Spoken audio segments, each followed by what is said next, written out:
Ndugu zangu na wasalimu kwa majina, naitwa Staff, kiongozi mkuu wa chama cha MFRD. Awali ya yote nianze kumshukuru Mwenyezi Mungu Subhanahu wa Ta'ala kwa wema wake, kwa kutulinda na kutupatia afya nzima na asia tukiendelea kuwa wazima. Mimi ni mwanaharakati wa siasa ambaye amejikita kutetea haki za raia na utawala bora. Nataka kuelekea Kivu Kaskazini, hususan Bilimani Mulenge.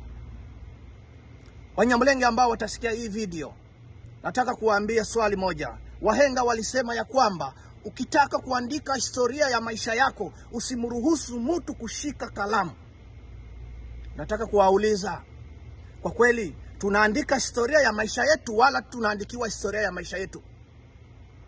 Kubaze njitaye ahuherereye nabufana, ariko nkubazo nsubiza iki kibazo.